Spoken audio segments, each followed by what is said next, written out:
नमस्कार बच्चों, उम्मीद करता हूं आप लोग ठीक होंगे और वीडियो देखकर काफी फायदा उठा रहे होंगे।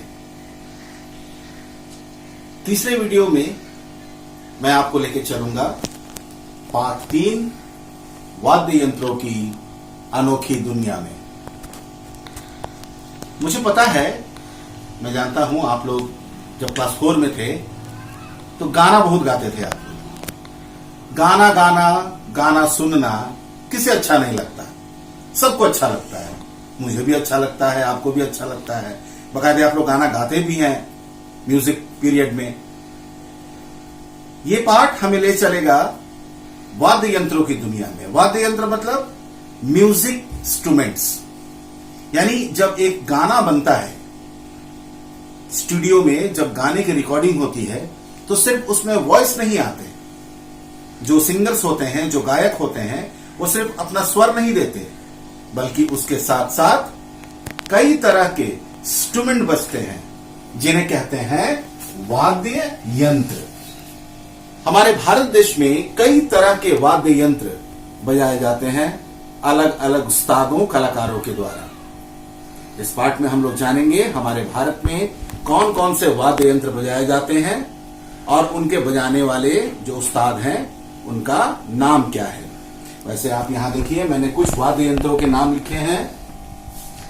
तबला, नाल, ढोल, बांसुरी, सितार, झांझ, करताल, हारमोनियम, बंशी, शहनाई आदि। तो अभी लोग चलते हैं, पाठ को विस्तार से समझते हैं ताकि आप भी समझें कि एक गाने को बनाने में कौन कौन से वाद्य यंत्र का प्रयोग होता है। आइए बच्चों, शुरू करते हैं पार्ट 3 वाद्य यंत्रों की अनोखी दुनिया। आपको मैंने बताया वाद्य यंत्र मतलब म्यूजिकल इंस्ट्रूमेंट्स। बातों बातों में कोयल के कूकने, नदियों की कलकल में क्या छिपा है, बता सकते हो? इनके कोयल के कूकने और नदियों की कलकल में संगीत छिपा है। संगीत किसके बिना अधूरा है? संगीत वाद्य यंत्रों के बिना अधूरा है। गाने में ताल, झंकार और मधुरता किस कारण से आती है? वाद्य यंत्रों के बजने से झंकार, ताल, मधुरता आती है। आइए परिचय। मानव जीवन संगीत से हमेशा से जुड़ा रहा है। उदास और निराश मन को प्रफुल्लित करने वाले संगीत के महत्वपूर्ण अंग है विविध वाद्य यंत्र। विविध का अर्थ होता है अलग अलग तरह के। वाद्य कोई भी हो और किसी भी तरह से बजाया जाए। उत्पन्न ध्वनि, उत्पन्न का अर्थ होता है निकलने वाला, ध्वनि का अर्थ होता है आवाज, साउंड। मधुर संगीत ही होती है। इस पाठ में ऐसे ही कुछ विशेष वाद्य यंत्रों की जानकारी दी गई है। ढोल देखा होगा आप लोगों ने और नाचा भी होगा बजने पर। ढोल की आवाज सुनते ही पैर थिरकने लगते हैं और मन खुशी से झूम उठता है। फिल्म हो या कार्टून, आप दोनों देखते हैं। उत्सव या त्योहार, देश या विदेश, संगीत अपना विशेष महत्व रखता है। शहनाई की मधुर ध्वनि दूर से ही बता देती है कि विवाह उत्सव शुरू हो चुका है। विद्यार्थियों, बंगला कल्चर में किसी बंगाली लड़की की शादी में आप गए होंगे तो आपने ध्यान दिया होगा कि बिना शहनाई के उसका विवाह संभव हो ही नहीं सकता है। यानी शहनाई की जो ध्वनि है वो मधुर ध्वनि है। हर काम को आरंभ करने से पहले, कोई शुभ काम को आरंभ करने से पहले शहनाई बजाना जरूरी है। ऐसा हमारी भारतीय परंपरा में माना जाता है। विभिन्न अवसरों पर भिन्न भिन्न वाद्य यंत्र बजाए जाते हैं। भिन्न भिन्न मतलब अलग अलग। जो मंगल की सूचना देते हैं। मंगल मतलब शुभ। तबले की थाप, सितार की धुन और शहनाई की ध्वनि हमें खुशियों की एक अनोखी दुनिया में ले जाती है। भारत में संगीत के क्षेत्र में अनेक प्रकार के वाद्य यंत्रों का विकास हुआ है। ये वाद्य यंत्र अलग अलग तरह से बजाए जाते हैं। तबला, ढोलक जैसे वाद्य यंत्रों को थाप देकर बजाया जाता है। थाप का अर्थ होता है ठोकना, मारना या पीटना। यानी जब तक तबले को या ढोलक को पीटा नहीं जाए, मारा नहीं जाए, तब तक उसमें से आवाज नहीं निकलती। बजाया जाता है तो बांसुरी, शहनाई को फूंक मारकर, है ना, जब तक उसमें फूंक नहीं देंगे तब तक बांसुरी, शहनाई से आवाज बाहर नहीं आएगी। और सितार, संतूर आदि को तारों में कंपन करके, उसके तारों में वाइब्रेट किया जाता है, कंपन किया जाता है, ताकि उससे साउंड बाहर निकले, उत्पन्न करके बजाया जाता है। संगीत में वाद्य यंत्रों का महत्वपूर्ण स्थान रहा है। गाने की बोल में जब तक म्यूजिक ना बजे तब तक वो पूरा नहीं होता है। इसलिए यहां कहा गया संगीत में वाद्य यंत्रों का बहुत इंपॉर्टेंट रोल है, महत्वपूर्ण स्थान रहा है। सुरों को ताल देने के लिए तरह तरह के वाद्य यंत्रों का प्रयोग किया जाता है। यहां हम कुछ प्रमुख वाद्य यंत्रों की जानकारी प्राप्त करेंगे। आइए चलते हैं आगे। पहला है तबला। सबने देखा होगा तबला। थाप देकर बजाए जाने वाले वाद्य यंत्रों में तबला सबसे लोकप्रिय वाद्य यंत्र है। इसका प्रयोग शास्त्रीय संगीत से लेकर पाश्चात्य संगीत तक में किया जाता है। शास्त्रीय संगीत जो हमारे भारत में जन्मा और काफी सुरों को आड़ा टेढ़ा करके गाया जाता है, उसे शास्त्रीय संगीत कहते हैं। जबकि पाश्चात्य मीन्स वेस्टर्न म्यूजिक, जो पश्चिमी देशों का संगीत है, उसे पाश्चात्य संगीत कहते हैं। वेस्टर्न म्यूजिक तक में किया जाता है। यह उत्तर भारत में अधिक प्रचलित है। संगीत में दो तबलों का प्रयोग किया जाता है। बाएं हाथ से बजाया जाने वाला यंत्र आकार में बड़ा होता है, इसे बायां कहा जाता है। दाएं हाथ से बजाए जाने वाले यंत्र को दायां कहा जाता है, यह आकार में छोटा होता है। बायां तबला मिट्टी या धातु से और दायां तबला लकड़ी से बना होता है। तबले को बजाते समय हाथ की उंगलियों, हथेली और कलाई का प्रयोग किया जाता है। आप में से बहुत कोई बजाने जानते भी होंगे। पंडित जाकिर हुसैन, पंडित आनंदो चटर्जी, उस्ताद सुखविंदर सिंह नामधारी, पंडित अनोखेलाल मिश्रा ने तबला वादन में काफी शोहरत हासिल की है। तो अभी आपने जाना ये तबला का परिचय। दूसरा है बांसुरी। आप भी बजाते होंगे, मेले वगैरह में खरीद कर लाते होंगे और घर में बजाते होंगे। बांसुरी फूंक से बजाए जाने वाले वाद्य यंत्रों में बांसुरी सबसे सुरीला वाद्य यंत्र है।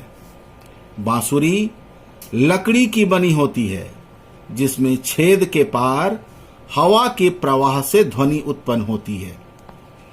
करीब 35 से 40 हजार साल पहले की कई बांसुरियां जर्मनी के स्वाबियन अल्प क्षेत्र में पाई गई हैं।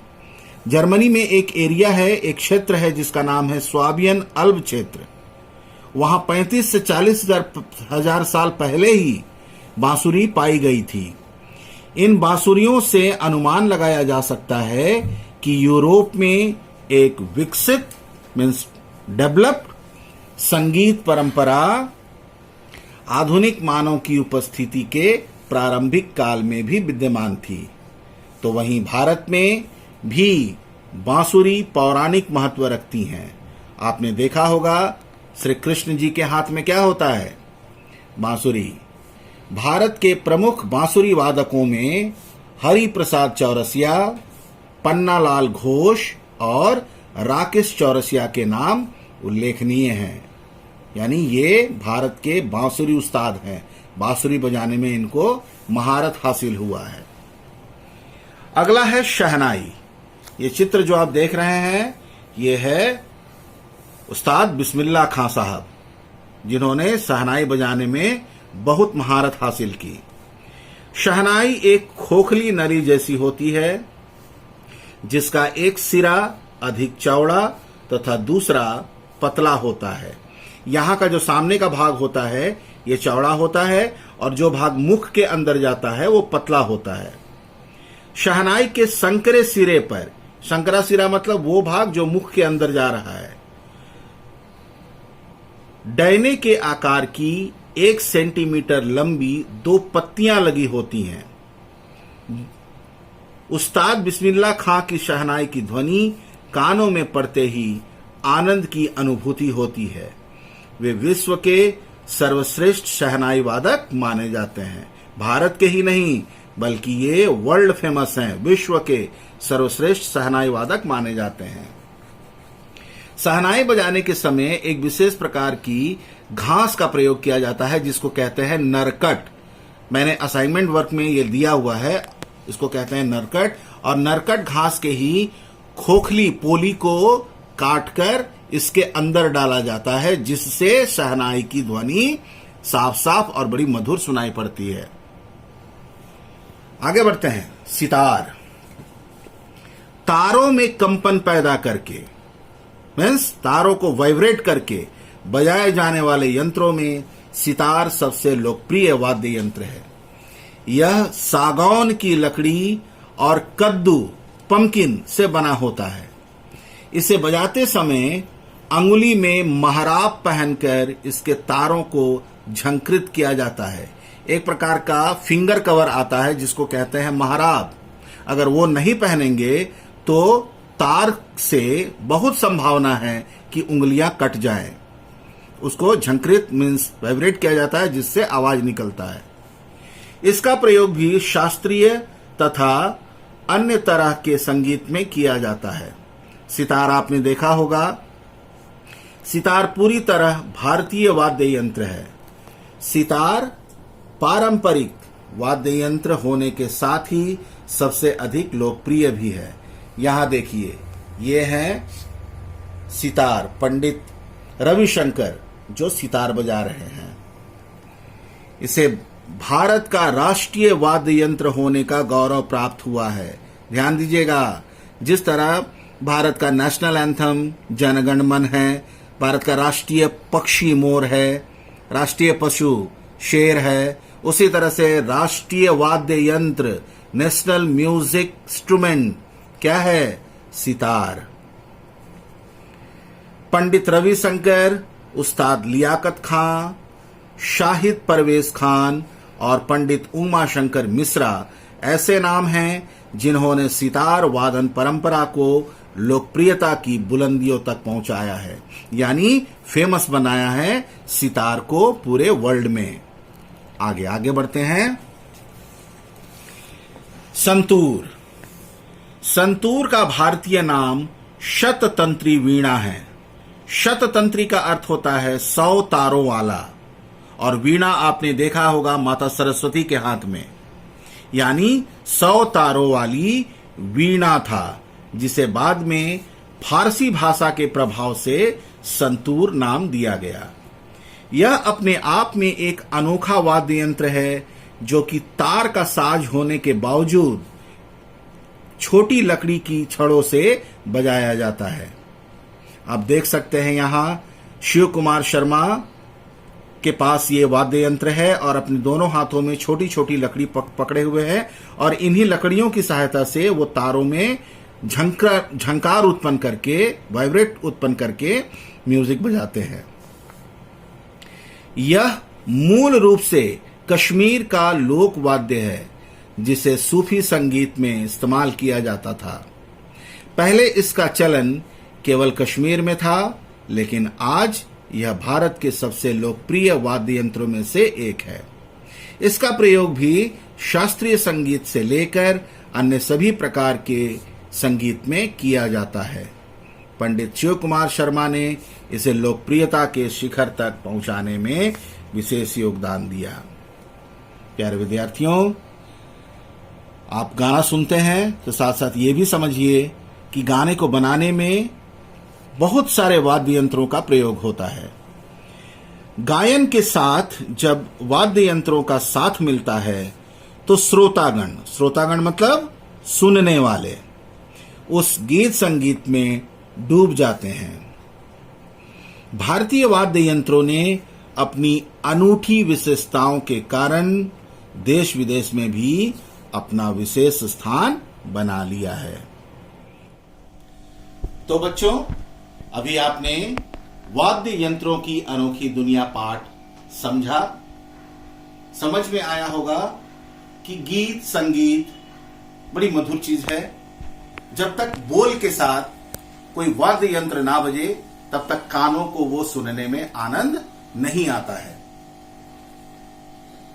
उम्मीद करता हूं पाठ समझ में आया होगा। सारे प्रश्नोत्तर आप लोग लिख लिए होंगे। मैं सब कुछ स्टडी मटेरियल में दे चुका हूं। फिर भी कहीं कोई दिक्कत लगे तो आप अपना प्रॉब्लम, अपनी समस्या कमेंट बॉक्स में छोड़िएगा। मैं वहां से देखकर आपकी समस्या का समाधान करूंगा।